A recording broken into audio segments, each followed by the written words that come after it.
시청자 여러분 안녕하셨습니까?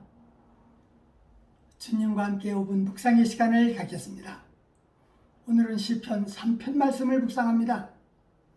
본문은 압살롬의 반역을 피해서 도피하는 처절한 상황 속에서도 다윗이 자신의 비참한 심정을 토로하면서 하나님께 구원을 호소하고 있습니다. 다윗은 하나님께 대한 사랑을 시로 표현한 것이 특색입니다. 그는 여호와만이 자신의 방패요 영광이요 머리를 드시는 자라고 고백하면서 여호와께 부르짖으니 그 성산에서 응답해달라는 것입니다. 천만인이 둘러치려 하여도 두려움 없는 것은 하나님 손에 구원이 있기 때문이며 원수의 뺨을 치시며 악인의 일을 꺾으셨으며 구원은 여호와께 있사오니 주의 복을 주의 백성에게 내려줄 것을 그렇게 기도하고 있습니다. 다윗이 그 아들 압살롬을 피할 때 지은 시라는 제목에서 엿볼 수 있듯이 다윗이 압살롬의 반역으로 쫓겼던 역사적 배경을 뒤로하고 있습니다.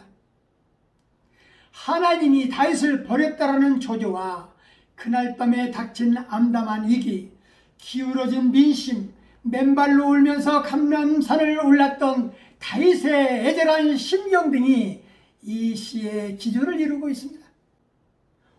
원수들로부터 건짐을 받도록 하나님께 부르짖고 있는 한 개인의 탄식을 노래한 시입니다. 말씀을 묵상하면서 성도가 세상을 살아가면서 고난을 피할 수 없을까 생각하는 분들도 많을 것입니다. 그러나 그럴 수 없다 할 것입니다. 성도로서 바른 삶을 살아갈 때 끊임없이 고난이 생기는 것은 당연합니다. 또 성도가 받은 그러한 고난은 오히려 그가 올바른 성도임을 가르쳐주는 것입니다. 성도가 겪는 고난 중에 가장 큰 고난은 대적의 무리들이 저는 하나님께 도움을 얻지 못한다 라고 조롱할 때일 것입니다. 여기서 도움이란 구원을 뜻하는 것입니다. 그러나 하나님은 우리의 방패 되시며 영광 되시며 우리의 머리를 들어주시는 분입니다.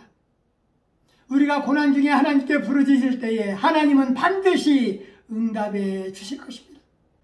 구원은 오직 여호와께만 있기 때문입니다.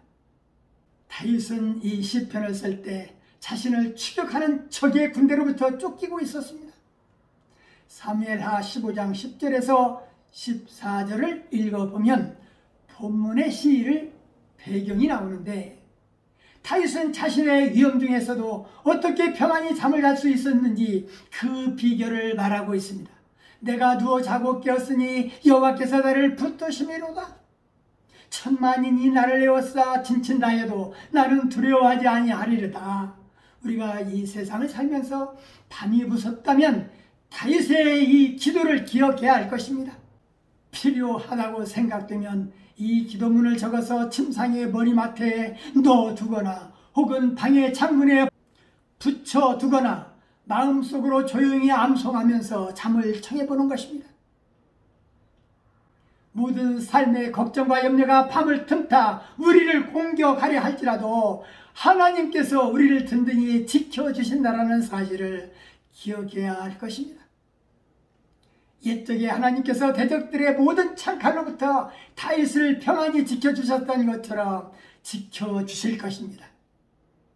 다윗의 절대적인 하나님께 의지하는 믿음과 하나님을 대적할 수 있는 사람은 이 세상에 하나도 없다고 고백하면서 그분만이 천만인들로부터 둘러싸여 있을지라도 구원해 주실 분이라고 했습니다. 그의 아름다운 신앙이 후세 사람들에게 어떤 영향을 줬는가 하는 점입니다.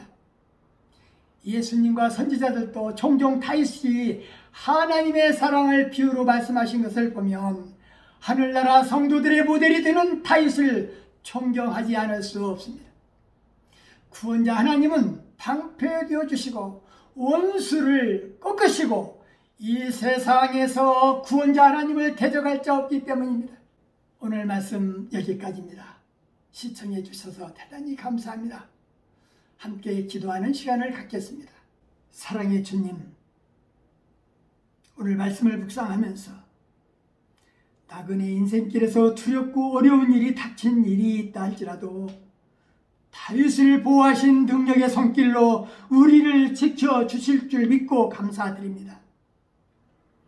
주님이 주시는 평안과 하나님의 장중에 붙들려 살면서 천만인이 둘러치려 하여도 두려움을 모르는 다윗의 천진한 신앙은 하나님 안에서만 구원이 있음을 고백한 다윗의 고백이 우리 믿음의 성도들의 고백이 되게 하여 주시옵소서.